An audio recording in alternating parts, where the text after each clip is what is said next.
What's up, everyone? Welcome back to the channel. Trent here. Today is Wednesday, May 21st, which means that it is National Comic Book Day. In this video, I just want to show you guys what I picked up from my comic book store this morning, all the different issues I picked up, what I'm reading. But before we begin, I want to talk about the highlight of last week's comic book pickup.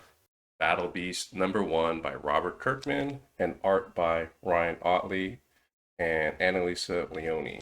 I thought this was the perfect start for my reintroduction to comics because, firstly, it's a #1. It's a very simple story. It's easy to pick up and read and enjoy. The art is awesome. This was the highlight of last week's pull. Without further ado, let's go into what I picked up this week. So first, we have Spider-Man and Wolverine by Marc Guggenheim and art by Kaare Andrews. I thought this was a really good pickup for me. It's a #1. It's not set in the main universe, so I don't really have to know much about what's going on currently in comics. And it has two of my favorite characters, fan favorites, Spider-Man and Wolverine, teaming up to save the day. So yeah, Spider-Man and Wolverine #1. Next up, we have The Thing, issue #1, written by Tony Fleecs and art by Justin Mason. This was another book that I really prioritized getting this week because, once again, since I'm getting back into comics, going through on issue 1 feels like a really good starting off point. It's clobbering time. All right.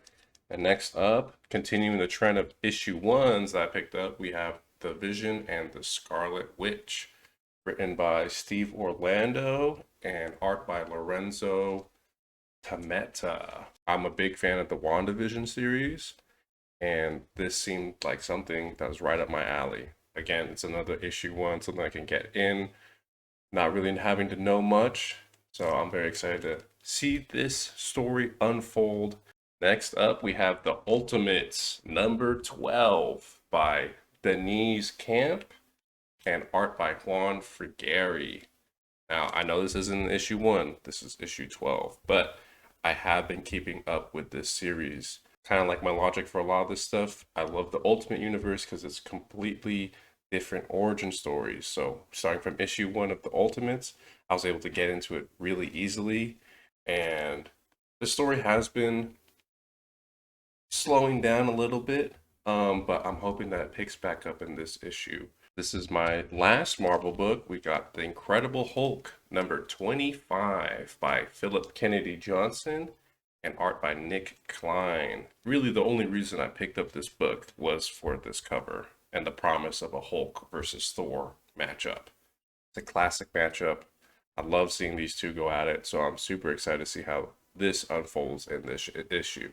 All right, now we're moving on to the DC comic. Firstly, I picked up issue 1 of Superman Unlimited.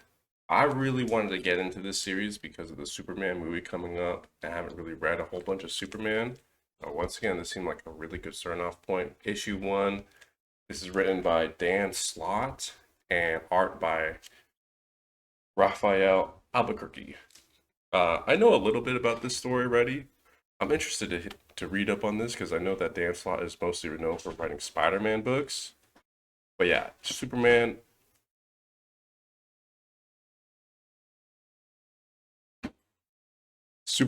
Unlimited issue 1.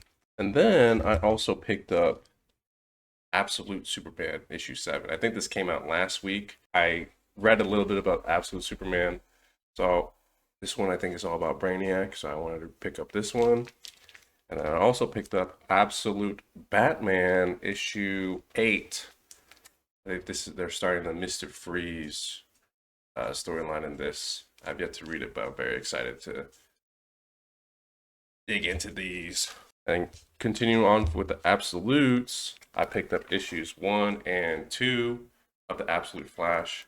Now I'm looking at it, I just realized I didn't pick up issue 3, which came out today. So hopefully it's still there tomorrow when I try and pick it up.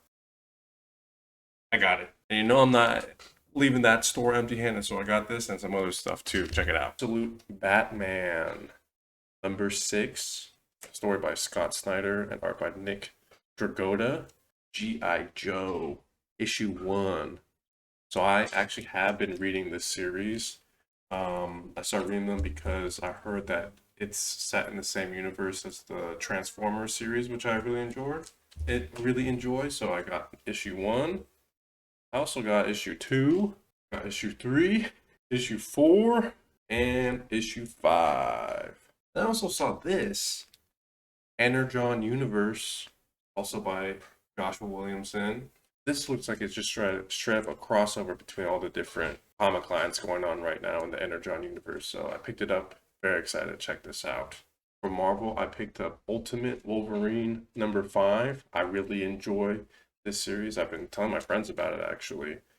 It's Wolverine as the Winter Soldier, dude. Like, that's sick. Story is by Chris Condon and art by Alex Lins.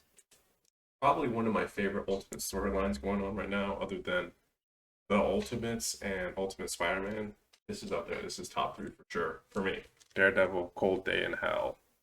Story by Charles Soule and art by Steve McNiven. I read this a little bit ago. I really enjoyed it. I like Daredevil.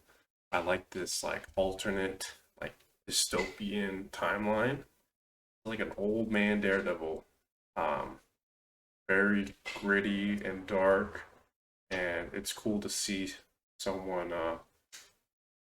put on the cowl again. So yeah, Daredevil, Cold Day in Hell. And last but not least, Exquisite Corpses by Michael Walsh. This polybag apparently has a trading card in it. There's gonna be 13 issues and 13 trading cards, and at some point they're gonna come out with a game. So I thought there's something cool to collect, so I'm gonna pop this open and see what trading card I get. They said there's a chance for a foil, so I'm hoping for a foil.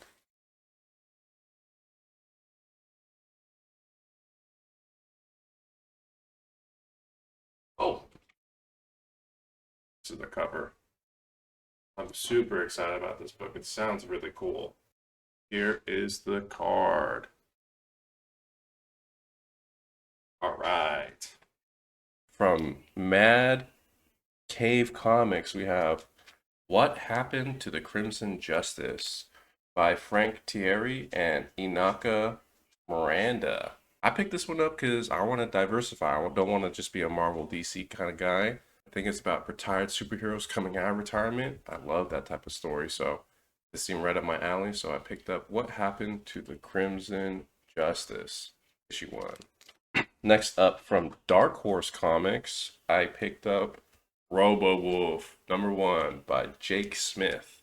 I heard this is in the same vein as like those retro type comics. I mean, you just look at it. It's giving like Teenage Mutant Ninja Turtles type vibes.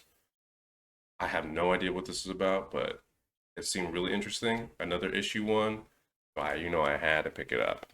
And last but not least, we have from Image Comics, Redcoat #12 by Jeff Johns, Brian Hitch, Andrew Curry, Brad Anderson, and Rob Lee.